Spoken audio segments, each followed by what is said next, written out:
All right. So today we're going to talk about your brain. Now, everybody do like this. I'm going to show you a very nice handy model for your brain. Watch this. Your brain can be seen in your hand.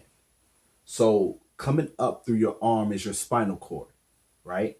And as it goes right into the center of your hand, this area is known as the brain stem. So from your spinal cord, whenever you need to do something real quick, there's sensors in your spinal cord that can make those decisions when you need to jump back, right? Your brainstem areas controls things that you don't think about that happen all the time: blinking, breathing, heart pumping, things of that nature. Like, for example, you know that you may want to walk, but all of those coordinated movements to walk, those little muscle triggerings, all of that stuff kind of happens right in your brainstem. If you take your thumb and you fold your thumb over, this area is your limbic area, okay?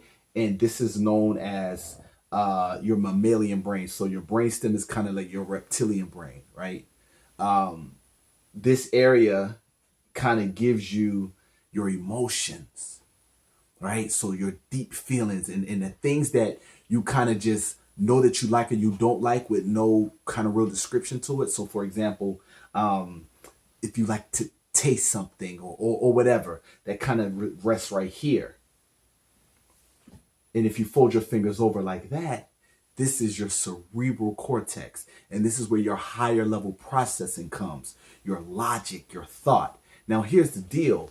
These things form and don't necessarily have connection between these two areas. So you can have a lot of high level thought, and if you're not careful, it'll be devoid of emotion.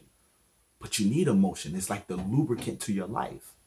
Likewise, you can make a lot of decisions based off of emotions and don't include your thought. So the goal is to train yourself, to teach yourself that both of these areas trigger at the same time. And you create what they call synaptic pathways. You create pathways in your brain so that you're teaching yourself, I know I'm feeling this emotion and I know I just want to react. You want to know something else?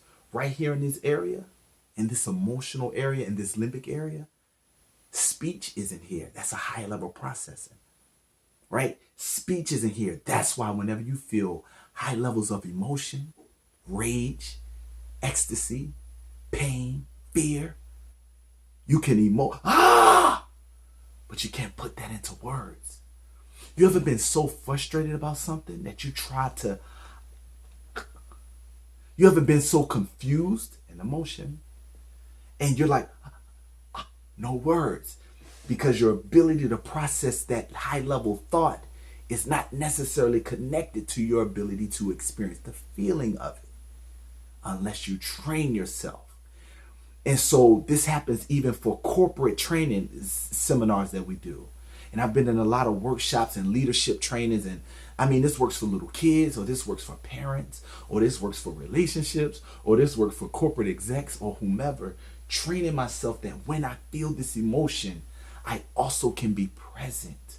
I can be mindful enough to think through that process, to not be devoid of emotions. We're not automatons, we're not robots, but to allow myself to utilize what feeling is that and how does it relate to the broader scope of what I'm dealing with.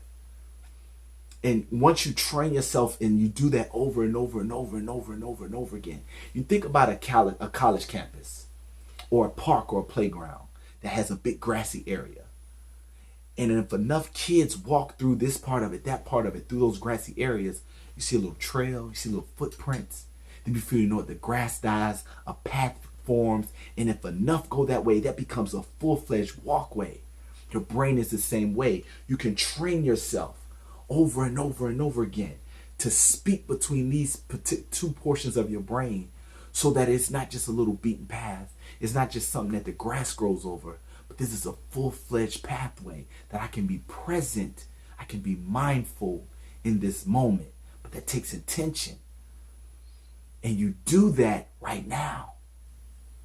You do that by, what am I feeling? You got to allow yourself to experience your feelings.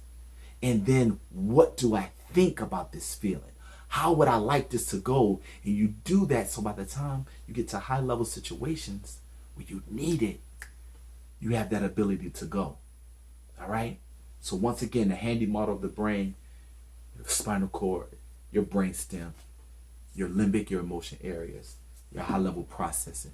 Train them to work in unison, right? And we could all make this world a better. How you doing? Right?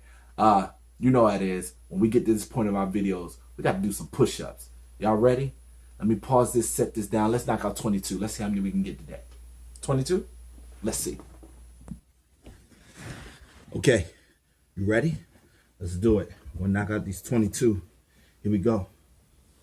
1, 2, 3, 4, 5, 6, 7, 8, 9, 10, 11, 12, 13, 14, 15, 16, 17, 18, 19, 20, 21, 22, 23, 24, 25. Woo! Remember, your brain's right in your hand. Make it work.